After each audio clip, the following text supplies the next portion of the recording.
All right, what's going on, everybody? Welcome to the show. So, I'm going to be reading an article that I feel is extremely important for you all to look through for yourself. Okay, um, I understand that a lot of us believe that when we're getting information, recommendations, advice as pertains to really any system or any uh, area of specialty, we believe that we are getting that specialists or that experts' true opinions, true feedback, feelings, and their recommendations. We are believing that what they are saying is truly the conclusion that they organically came up to. That's what most of us are believing when it comes to expert advice in general, right? And that is especially what we believe as pertains to the advice and recommendations that we're getting when it comes to this pandemic that we're currently dealing with, we're currently facing. And this is one of the things that I ran into when I first started practicing medicine, right out of school, believing that the advice and recommendations as pertains to a lot of chronic conditions such as high blood pressure, type 2 diabetes, I really believe that whatever we had on the books was the best that we could do as pertains to advice and recommendations. Long story short, after doing extensive research, deep diving, I came to the conclusion that many of these conditions are not only preventable, but they're absolutely reversible, such as high blood pressure, type 2 diabetes. But at the same time, I knew that I was not the only one that came to that conclusion. A little bit more research led me to the conclusion that a lot of these folks are paid and bought off. They paid and bought off. I mean, I don't really know how else to say it.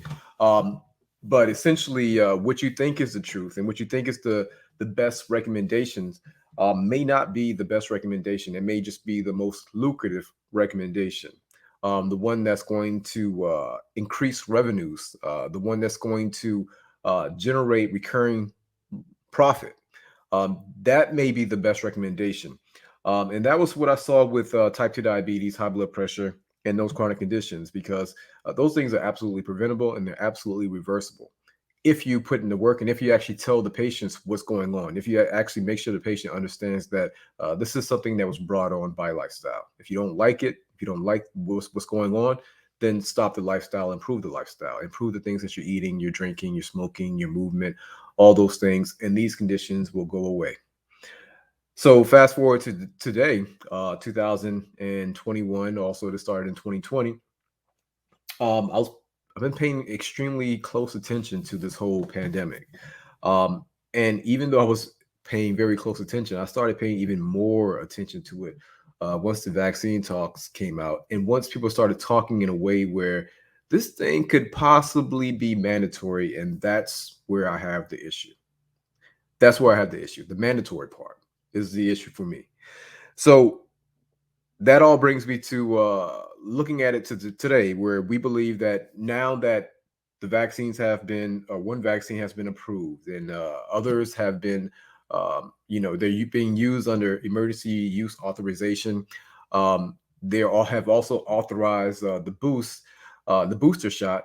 Many of us, and also now, they authorize the use of it in kids, young adults, but also from 12 to 17, and now just recently 5 to 11.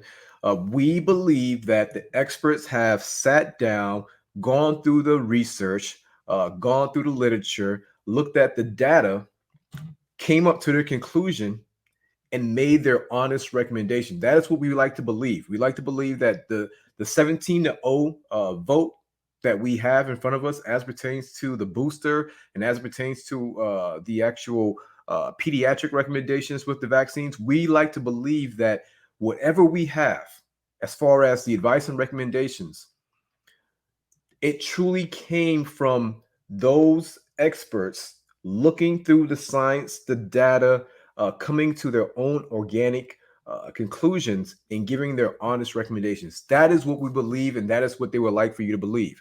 However, that is far from the truth, in my opinion. And also, we're going to read this article. Now, this is an article. I had to do a decent amount to get my hands on this article. This is the title of it. You can definitely try to look it up online. It is from the New York Times. And if you know anything about the New York Times, they're pretty, they're pro vaccine. They seem to be pro mandate for sure. And so I was very surprised that they published this. This whole entire article that I'm about to go through. I'm very surprised to the point where I'm scratching my head and to the point where I'm asking myself, am I walking into a trap? I'm surprised that this is out there. And you'll see why in a little bit. But this is the title of the article. So I'm going to make it full screen. Are vaccine boosters widely needed? Some federal advisors have misgivings. All right, so this was published on October 25th, and I doubt that many people have seen this at all.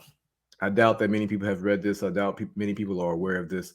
Um, I read it the day it came out, and I've been going through it, for days now because I want to really go back and look at all the doctors that were mentioned.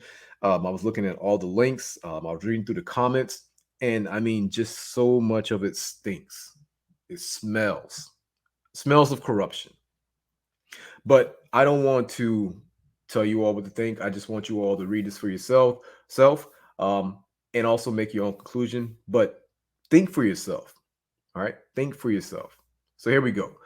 Following a series of endorsement over the last month by a scientific panel advising federal agencies, tens of millions of Americans are now eligible for booster shots of coronavirus vaccines. But the recommendations, even those unanimously approved, masked significant dissent and disquiet among those advisors about the need for booster shots in the United States. So, as you can see, I went through and I have highlights throughout here, but I also have some notes. Now, I want to briefly go over the definition of a couple of these words that I know most of you all know, but I like to look at the definitions because you have to look at what they're saying and look at what they're claiming. So even those approved unanimously masked significant dissent and disquiet among those advisors about the need for booster shots in the United States. So let's look at the definition for unanimously. Without opposition, with the agreement of all people involved. So it's very important that you remember that word, that term, that definition as we go through this. Let's look at the definition of dissent. The expression or holding of opinions at variance with those previously commonly or officially held. Very important for you to remember that. And disquiet, a feeling of anxiety or worry. Okay. So essentially, we are thinking once again that when we see the voting that's 17-0 in favor of something, we are thinking that that is the way true people or the doctors, the experts truly feel. This is their conclusion that they've truly come up to. Well, let's read to see if that's true. In interviews last week, several advisors to the CDC and the FDA said data show that, with the exception of adults over the age of 65, the vast majority of Americans are already well protected against severe illness and do not need booster shots. All right. So, who are we talking about? Well, we're talking about several advisors. For who? CDC, Center for Disease Control and Prevention, and also several advisors from the FDA, Food and Drug Administration.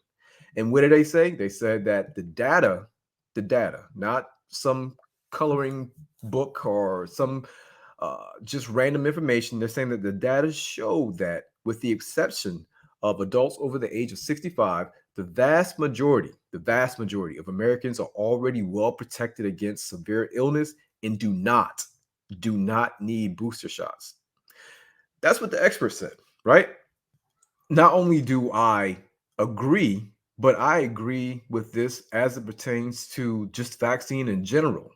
We went through a whole entire year of this pandemic without any vaccines. I think it's important for us to also remember. Let's look at the big number, the big picture. As pertains to surviving this virus, there is a 98% survivability rate. Now, of course, the number goes from 98% to 99%. But just to say on the safe side or the conservative side, I always say 98%. But that 98% to 99% is something that we were seeing even back last year with no vaccine. And so here's the excuse all the ads, but here's the current stats right now. And as you can see, cases which had an outcome, recovery, discharge, and deaths. So we're talking about, this is United States. We're talking about 98% survived, 2% unfortunately died. And so that is the current status as of right now.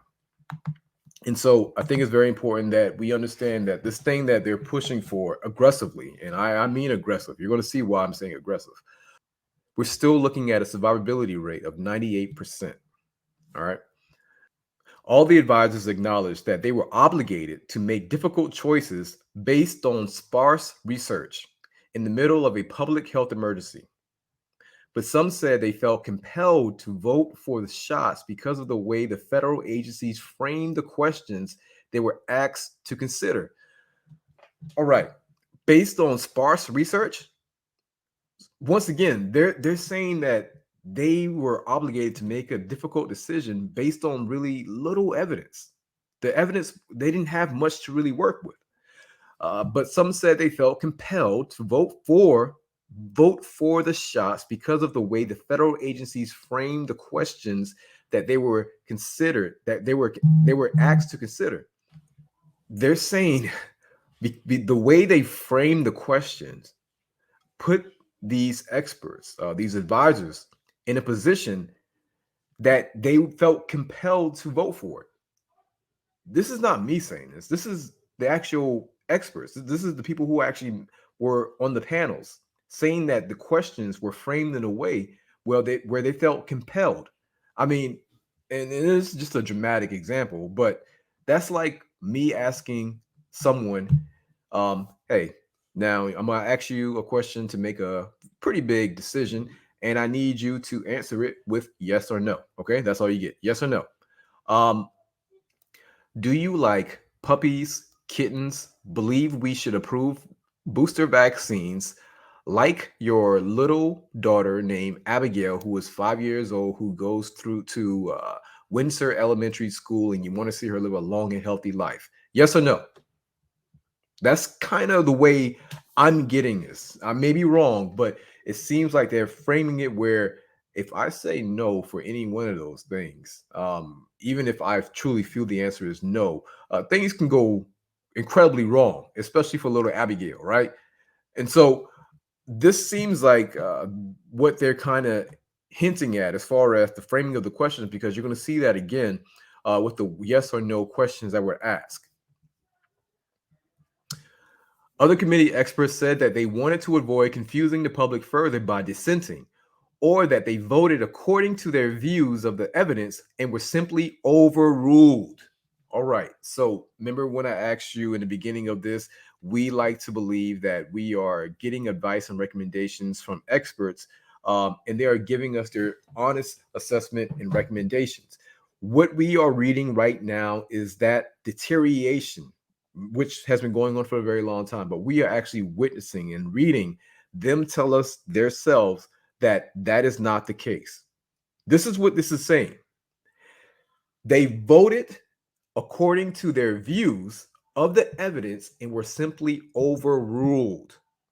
Overruled.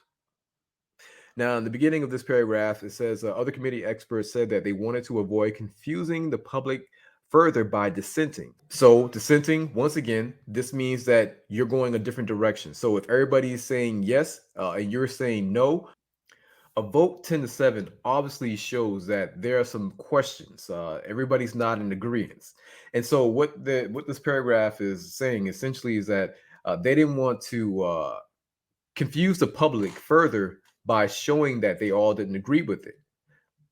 And I get that, but at the same time, I don't get it because we're supposed to be doing all of this based on science, not based on optics. And so instead of them worrying or dealing with or focusing on whether or not it's required or necessary, this right here is telling me that they're more concerned about optics, what the public uh, will feel about the 10 to 6 or 10 to 7 vote versus what is in the public's best interest. This thing is supposed to be all about benefits outweighing the risk. That's what it's supposed to be about. It's supposed to be about us making the best choices and recommendations and advising our country in a way that's going to benefit them all overall. However, reading throughout this thing, I mean, there's a lot of red flags all throughout this article. Let's continue. All right. These are not evidence based recommendations, said Dr. Sarah S. Long, a pediatric infectious disease expert at Drexel University College of Medicine in Philadelphia and member of the CDC's Advisory Committee on Immunization Practices. Okay, what? What? Wait, first of all, who's saying this? Is this Sarah from high school, the one that had that thing happen to her? Or is this Dr. Sarah? All right, so this is Dr. Sarah, a pediatric infectious disease expert, and who's also a member of the CDC's Advisory Committee on Immunization Practices.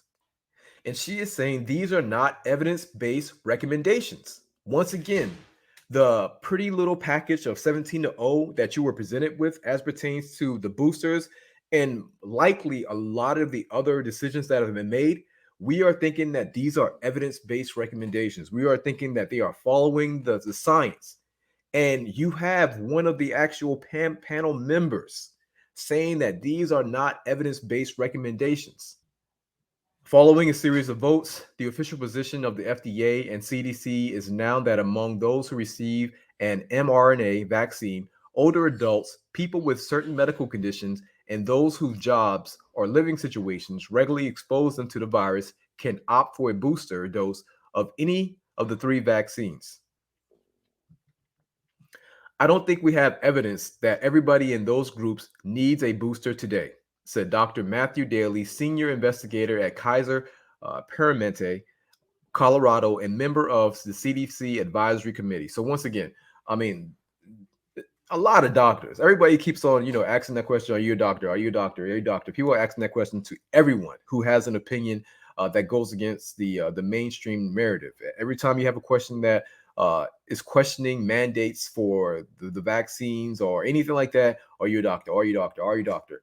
Follow the science. Follow the science. Trust the experts. Trust. Well, we're reading the expert. We're reading them saying that no, they're not following the science. We're also reading that they are questioning much of what's going on. And then we're also reading their actual statements. This is quotes. This guy says, I don't think we have the evidence that everybody in those groups need a booster today. Dr. Long and Dr. Daly both voted in favor for booster shots at their committee's meeting on Thursday, but with reservations on how the decision would be viewed by anxious Americans who might conclude mistakenly that vaccines are ineffective. So, once again, they're worried about optics. They want them to believe that the vaccines are, in fact, effective. And so, it seems like what they're saying is that if we say that Americans need boosters, um, it could make it look like the vaccines are not as effective as they once said it would, because you know people already have two injections, if two vaccines, two shots, if they have the mRNA vaccines, and so they received those this year, so 2021. If you're looking at doing another shot booster, you're talking about three within 1 calendar year. Some people have already had three in 1 calendar year. And so that looks ineffective. If you have to have three shots of a vaccine for a virus that has a 98% survivability rate, and you're needing booster shots after booster shots, yeah, people are going to question, does this even work? Does it even work though? When the CDC committee reviewed evidence for Pfizer BioNTech booster in September, the advisors agreed unanimously only on one extra shot for adults over the age of 65. Two of the 15 panelists voted against booster doses for adults over the age of 50 with certain medical conditions. Approval of boosters for people aged 18 to 49 with other medical risk factors squeaked by in a vote of 9 to 6. And booster recommendation for people whose occupation puts them at risk did not pass. The last category was included in the final CDC recommendations only because of Dr. Rochelle Walensky, the agency's director, overruled her advisors. So once again, you're an expert until I say you're not an expert because you didn't agree with me. But other than that, you're an expert. You can see the hesitancy in all of this, said Dr. Paul Offit, director of Vaccine Education Center at the Children's Hospital of Philadelphia and a member of the FDA's Vaccine Advisory Committee. It is because in our hearts, I think people don't quite agree with this notion of a booster dose. Um, yeah, you're right. So I know many people are thinking that, they're just going to get this shot and this is going to be a one-time thing. And then they told you needed to get, a second shot. And that's just going to be a one-time thing. And now they're talking about, a booster shot. And you're still thinking that this is going to be a one-time thing. Well, 2021 is going to eventually be over and 2022 will be here as well. You think you're going to go through the whole year of 2022 and these folks are not going to change the definition of what it means to be fully vaccinated to having 4 shots? If you're thinking that this is a one-time thing, once again, you're sadly mistaken. You're sadly mistaken. They won't stop. If we continue to allow this to go on, they will not stop. Just read this article on your own time when you get a chance and just think about the things that you read. This won't stop if we allow it to continue. And read this next one. The door just got bigger and bigger and bigger. It got wider and wider with each step, Dr. Offit added. The companies got what they wanted and the administration got what they wanted. All right. All right. What is this? What what did I just read? What did I just read? So once again, who is this guy? Who is this guy? Dr. Offit. Dr. Offit is the one who made this quote, right? You can see the hesitancy in all this. Who is Dr. Offit? He's the director of Vaccine Education Center at Children's Hospital of Philadelphia. And what else does he do? He's a member of the FDA's Vaccine Advisory Committee. Okay. All right. So he's not just some regular guy, right? He's not just Paul from down the street. He actually has some credentials. And plus, he's part of the FDA. He's saying that in their heart of hearts, people just don't quite agree with the notion of booster shots. And what else did he just say? He said that the door got bigger and bigger and bigger. It got wider and wider with each step. The companies got what they wanted. The administration got what they wanted. What is that? What is that? What did I just read? In interviews, the experts bemoan the limited data of the safety and efficacy of the booster shots. The data supporting extra doses of Moderna and Johnson & Johnson vaccine was of very low quality. Dr. Kathleen Dooling, a CDC scientist, acknowledged at the committee meeting on Thursday. So you're asking people to make such huge decisions for all Americans on very low quality information. Why are they taking such a risk for a virus that has a 98 survivability rate? Why such the drastic? This is a huge risk. We're talking about new vaccines, not once, not twice, but 3 times on a large scale. When, according to the actual experts, they don't have the data, they don't see the need, they disagree. Why such the force? Why such the push in an aggressive manner? Oh, it gets more aggressive. Still, some said that they felt they had to vote in favor of booster shots of the Moderna and Johnson & Johnson vaccine because they had already recommended the booster of the Pfizer BioNTech vaccine and did not want to deny other Americans. What is this?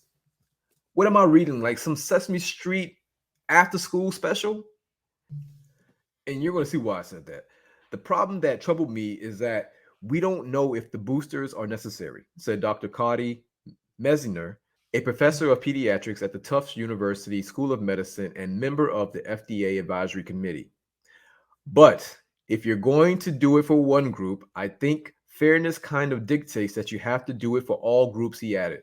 All right, what is this? What was that?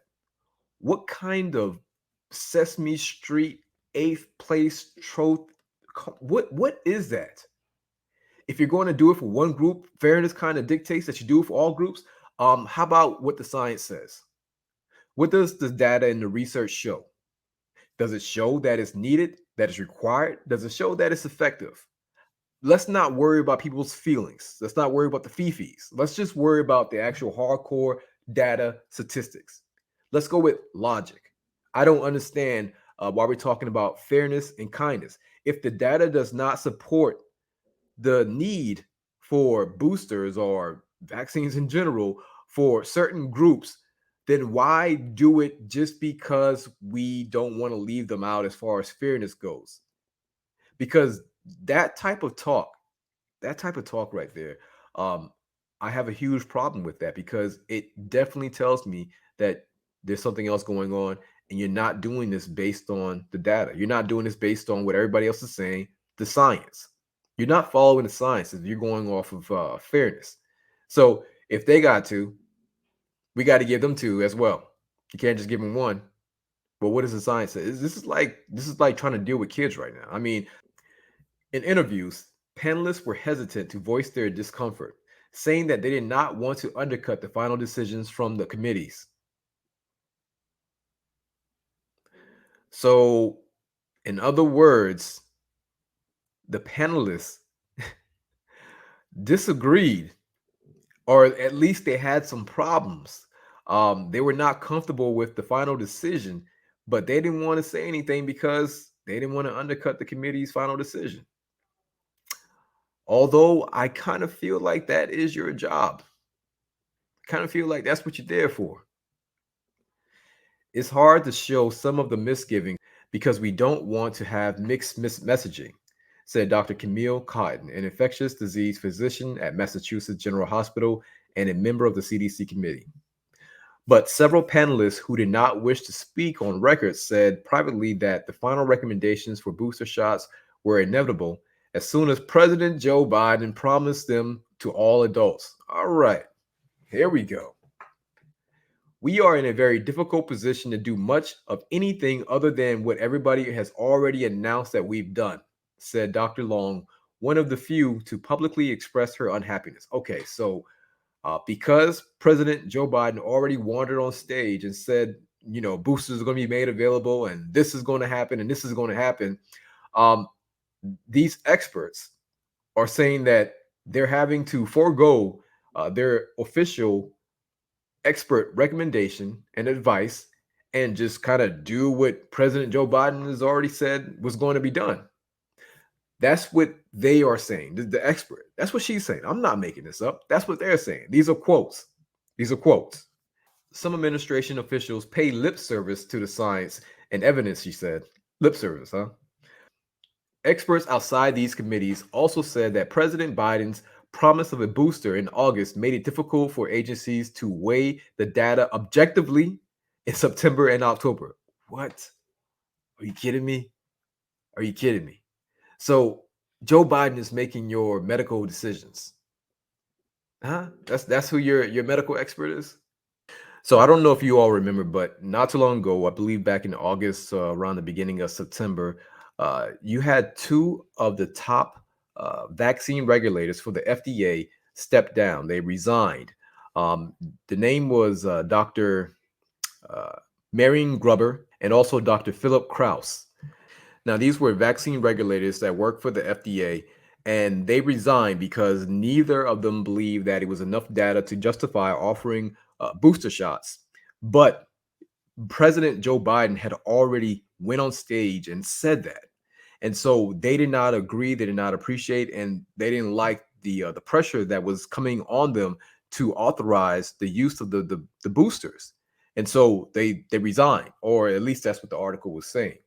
Um, this is also the article. You can check that out. This is also from New York Times, but you can really find this anywhere.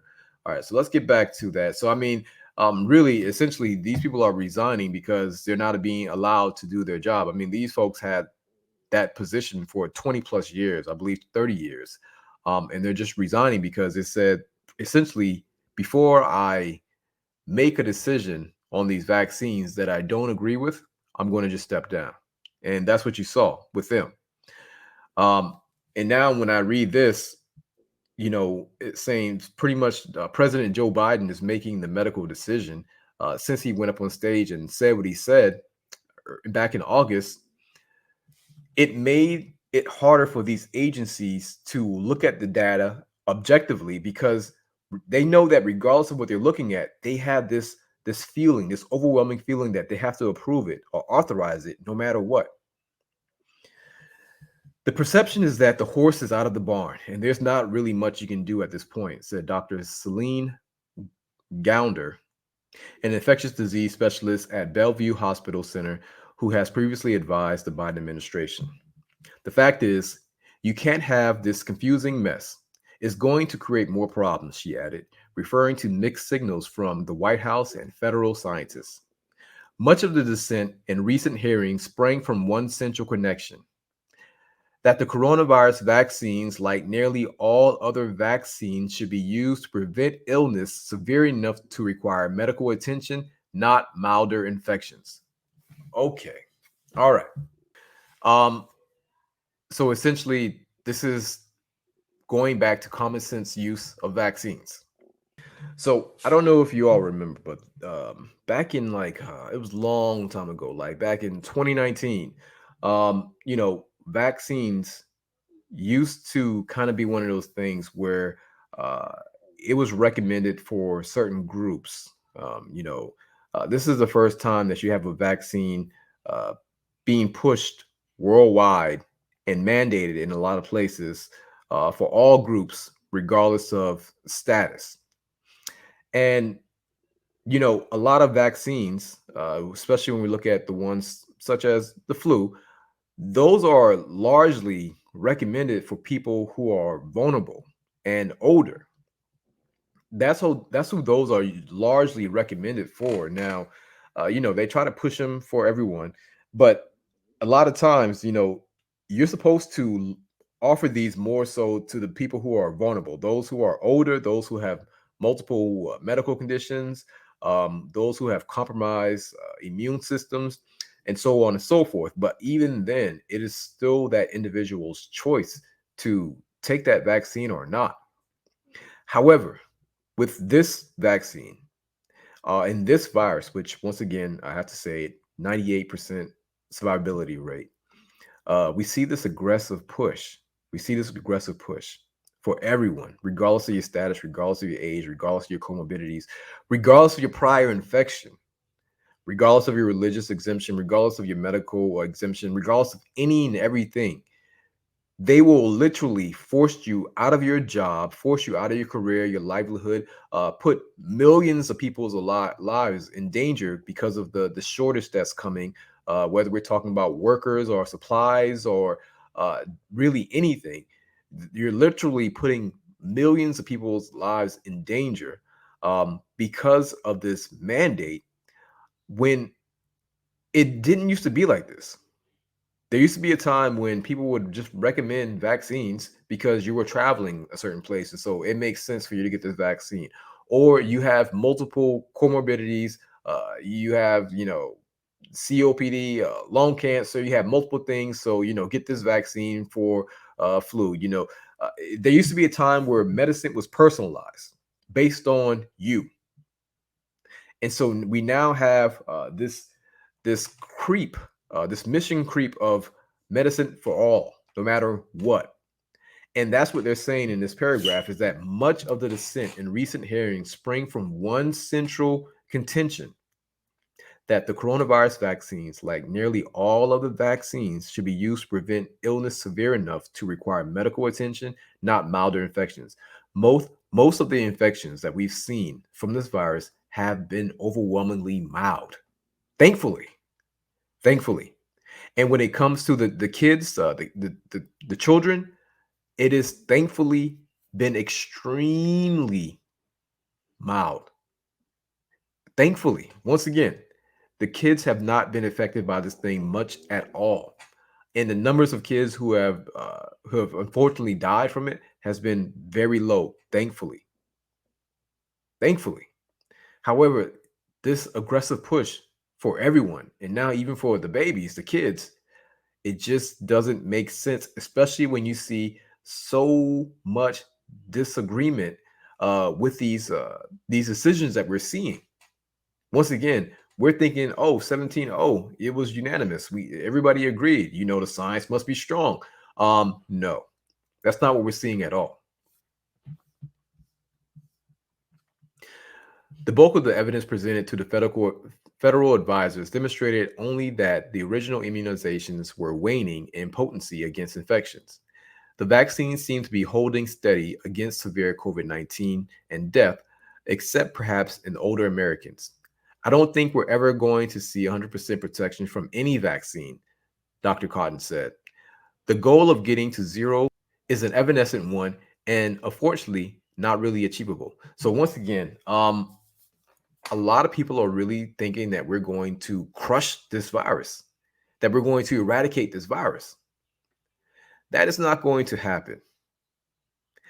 The people who made the hero vaccine, the CEOs of a lot of these companies, Pfizer, Moderna, um, uh, Johnson and Johnson, they don't believe that this virus will ever go away, and that's why they call it an endemic. They know the virus is always going to be around, and this is why they're already talking about rolling out annual shots. This is Pfizer specifically that I'm talking about right now. But a lot of experts said last year that this is not going to go away. It's going to be an endemic, and we just have to get used to it. We have to learn how to live with it. And we have to learn how to, a lot of people have said, a lot of experts have said, we have to learn how to deal with this just like we deal with the flu, which I know saying that last year was blasphemy.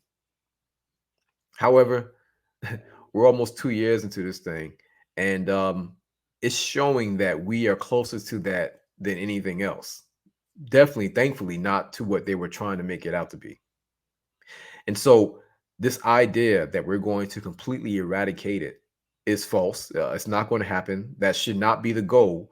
Um, we should be at the point where we're learning how to actually deal with this and protect those who are vulnerable, meaning that they will have to make sure they position themselves in a situation where they're not being exposed, or they're doing what they need to do to make sure that they're not they have the best chance of surviving the infection if they are to be exposed to it. But this idea of just mandating it for everyone to do whatever you say do indefinitely, that doesn't make sense. It doesn't make sense. And you know what they say, when it doesn't make sense, it might make dollars.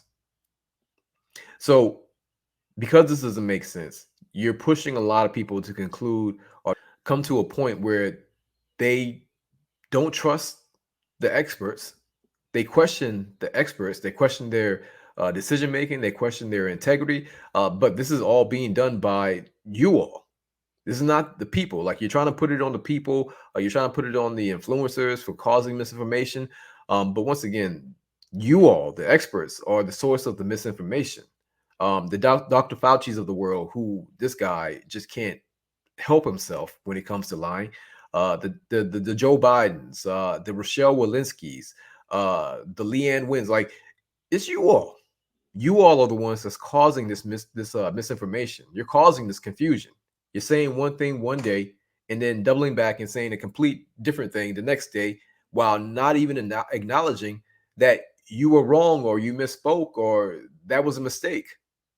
And all you're doing is just pushing vaccine, vaccine, vaccine, vaccine, vaccine. Now it's booster, booster, booster, booster, booster, and then after that, you have Dr. Rochelle Walensky saying that we might have to change the definition of what it means to be fully vaccinated. I'll do a video on that one later.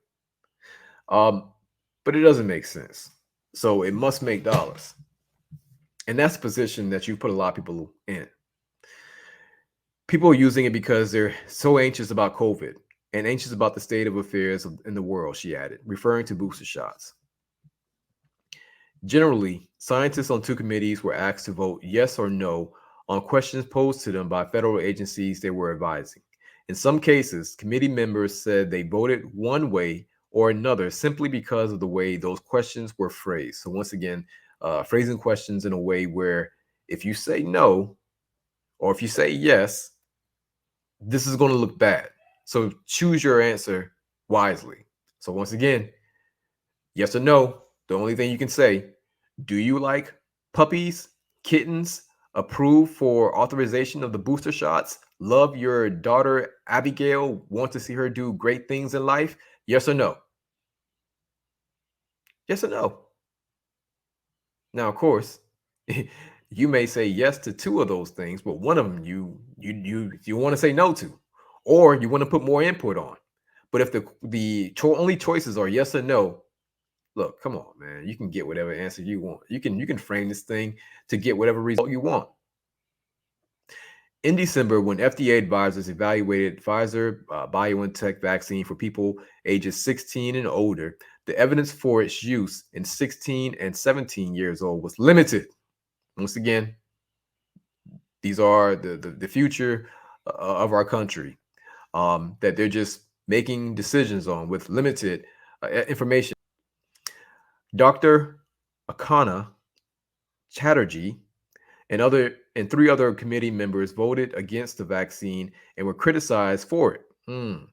But Dr. Chatterjee says she would have voted differently if the FDA had asked about authorizing the vaccine in adults 18 and older. We were basically told, here's the question and say yes or no. You see that? You see how nasty that is? How you gonna do people like that? We were basically told, here's the question and say yes or no. That's how they phrased the question. The questions were phrased a certain way, and you only had two answers, two choices, yes and no. And so we were also not given the opportunity to explain the vote. So once again, that's just like me saying, um, do you love puppies, kittens, approve of the booster shots for everyone, and want to see your daughter Abigail grow up to be a young, healthy female? Yes or no? Yeah, kind of difficult to answer that one, right? If you got a problem with the second one. But you only got two choices, and you can't expound on anything. Answer the question, yes or no. You got 3 seconds. Now you got two. Now you got one. So once again, you can definitely get this article and read through it yourself. I'm not going to read through everything, but there's a lot in here. I just went through and had some highlights that I wanted to make sure that I went over. Um, Here's another one. In approving the booster, however, reluctantly, federal agencies and their advisors may have given Americans the impression that two doses were not protective enough, some experts said. And once again, that's because if you had two shots already this year and that they're now recommending a booster, well, a boost for what? Like, how many months went by? And it raises the question of how long uh, does it last? Like, how long is it effective for? And if I have to get a booster that soon, then when's the next booster? And how long is this going to have to be for a virus that has a 98% survivability rate, where people already have natural immunity, and you're mandating it, or people getting fired and being restricted, having their liberties and freedoms restricted? So yeah, you're going to raise questions. You're going to raise questions. So once again, I definitely recommend you all, taking this, getting your hands on this article, reading it, and you know, looking at it and asking some questions for yourself. Once again, I'm not here to tell anyone what to think, or I'm just asking that we all think and that we all be open to a different perspective than what you might be receiving as pertains to the mainstream media, who's just essentially regurgitating any and everything that they're being told to. Okay. So that's it. Let me know what you think in the comments. Please be sure to share this video so we can get this conversation, or so we can continue this conversation, because once again, this is going to go as far as we allow it to go. All right. So I'll holler at y'all later. Peace.